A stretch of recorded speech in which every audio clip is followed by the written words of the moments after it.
Konflik internal Golkar terkait legalitas kepengurusan hingga kini terus berlanjut. Mahkamah Partai Golkar Munas Riau memutuskan membentuk tim transisi yang diketuai oleh politikus senior Golkar sekaligus Wakil Presiden Yusuf Kala. Tim transisi ini diharapkan bisa menyelesaikan konflik internal.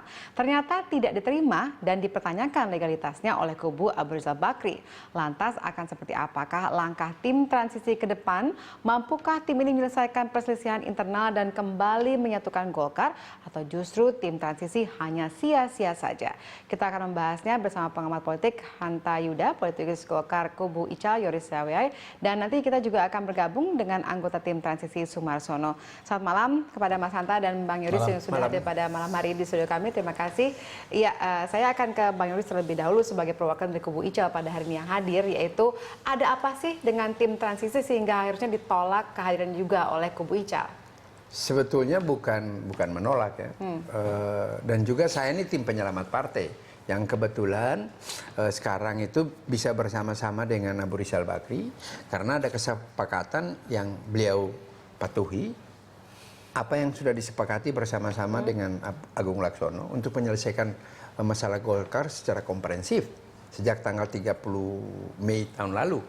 Yang juga saya pikir Hanta kita sering berdiskusi soal itu.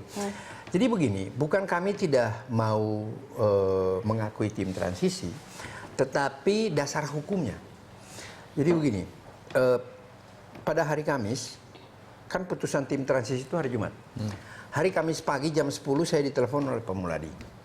Kemudian saya ketemu beliau di salah satu hotel setengah 3 sore, berdiskusi tentang kesepakatan yang sudah dibangun di internal tim Mahkamah Partai. Waktu itu beliau katakan bahwa besok ada rencana untuk Mahkamah Partai akan mengambil keputusan yang bersifat rekomendasi. Saya sampaikan sama beliau bahwa Pak, coba tolong dipikirkan tentang dasar-dasar hukum sebagai tim atau sebagai Mahkamah Partai. Saya begini, pertama kan Mahkamah Partai ini kan sudah pernah memutuskan persoalan Golkar yang saat gugatan hukum oleh Jakarta Pusat dan Jakarta Barat, kemudian dalam putusan selanya dikembalikan untuk diselesaikan oleh Mahkamah Partai. Mahkamah Partai sudah bersidang, kemudian mengeluarkan keputusan, landasan itulah yang dipakai Kumham mengeluarkan SK. Nah kemudian ini diprotes oleh Abu Rizal Bakri, kemudian ajukan gugatan di Petun maupun di Jakarta Barat dan Jakarta Utara. Berproses sampai dengan 30 Desember, kemudian keluar putusan Mahkamah Agung bahwa memerintahkan kepada Kumham untuk mencabut SK. Nah SK Menkumham keluar itu referensinya adalah putusan Mahkamah Partai. Sehingga itu sudah teranulir. Itu satu. Kedua, Mahkamah Partai ini dia adalah bagian yang tidak terpisahkan daripada produk DPP. Kalau dia mau mengacu kepada produk DPP 2009 sampai 2014 atau 2019 ya. Tetapi kan dia sudah berakhir pada saat Munas di Bali. Dan kemudian Mahkamah Partai yang kami lakukan di Ancol itu sudah dianulir oleh putusan mahkamah. Jadi sekarang itu Mahkamah Partai ini dia punya legalitas yang mana? Ini pertanyaan pertama. Kedua, kemudian dasar untuk dia mengambil keputusan ini harus ada usulan. Usulan berdasarkan dengan anggaran rumah tangga kita yang memiliki hak suara adalah DPD 1, DPD 2, kemudian ada 500 sekian lah. Kemudian, nah waktu itu Pak Muladi sampaikan ke saya bahwa bukan keputusan dan hanya ada 2 rekomendasi yang beliau akan keluarkan setelah berembuk dengan 3 orang Mahkamah Partai itu. Pertama, menunggu putusan kasasi Jakarta Utara, kemudian menyiapkan dengan tokoh-tokoh senior, apabila keputusan Jakarta Utara itu belum bisa keluar dalam waktu tertentu, mengingat ada proses-proses politik nasional, Pilkada tahun 2017, kemudian 2018 ada Pileg, kemudian ada Pilpres, maka dia akan mengeluarkan rekomendasi. Tiba-tiba keluar keputusan Mahkamah Partai membentuk transisi. Ini kan jadi saya sampaikan bahwa ini mendegradasi Anda mempertanyakan legalitas, jadi anggap sekarang itu tidak ada kemampuan mereka untuk membentuk tim transisi? Nggak bisa dan sangat sulit sekali. Sebetulnya yang paling benar adalah mari kita ikuti kesepakatan yang sudah dibangun oleh Pak Yusuf Kalla. Sampai mulai 30 Mei, 11 Juni, kemudian 15 November, dan terakhir 18 Desember. Apa inti dari kesepakatan? Kesepakatan, kita mulai dari awal. 30 Mei itu ada 4 keputusan. 3 adalah keputusan politik dalam rangka menyelesaikan sengketa Golkar melalui proses politik, mengingat ada proses pilkada serempak tanggal 9 Desember. Kemudian poin keempat mengenai penyelesaian secara hukum, menunggu keputusan Mahkamah Agung. Sudah keluar tanggal 30 Desember kemarin. Nah, kemudian kita sudah bentuk tim gabungan melalui Silatnas 1 November.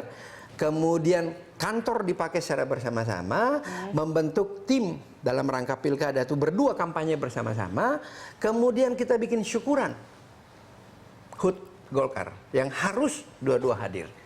Kemudian di dalam kesepakatan tanggal 18 itu mempersiapkan diri melalui acara informal yang dilakukan pada tanggal 4 Januari di Bali untuk menuju kepada Rapimnas.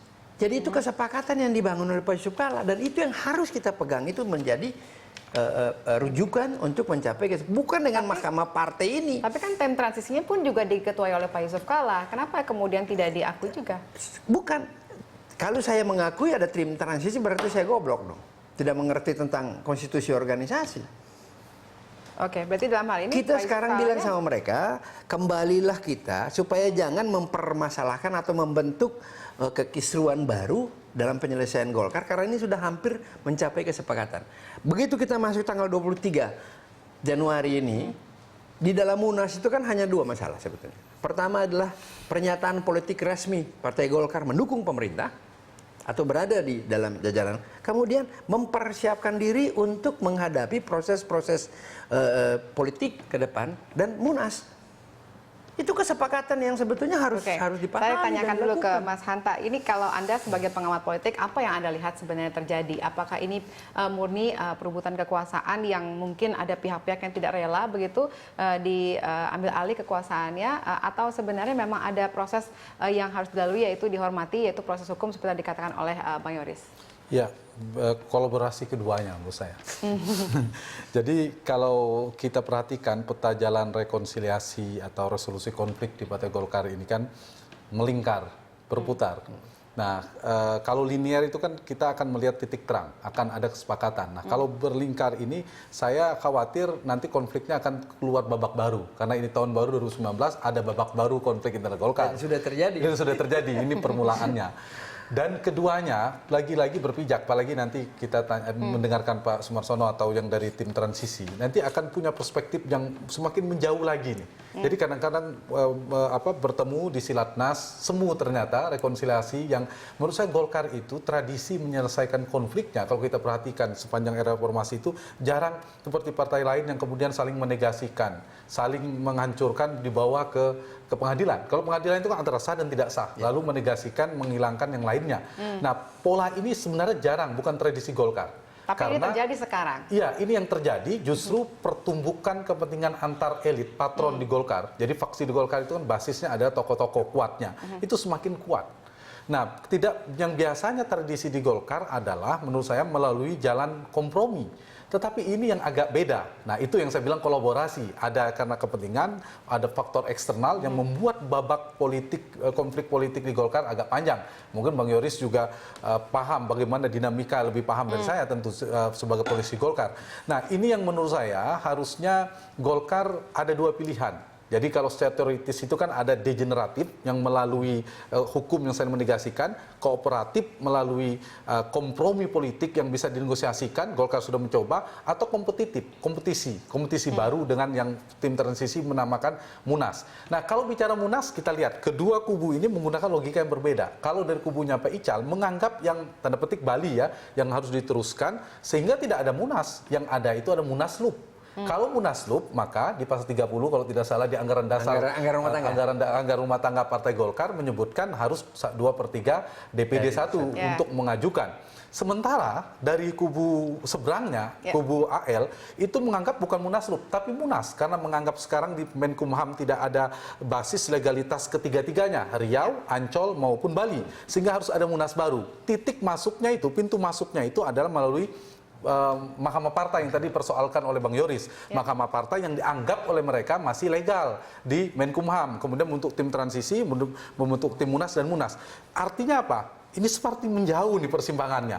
Nggak sulit ketemu, kecuali dari kubu Pak Ical ternyata bersepakat ada Munas. Ya.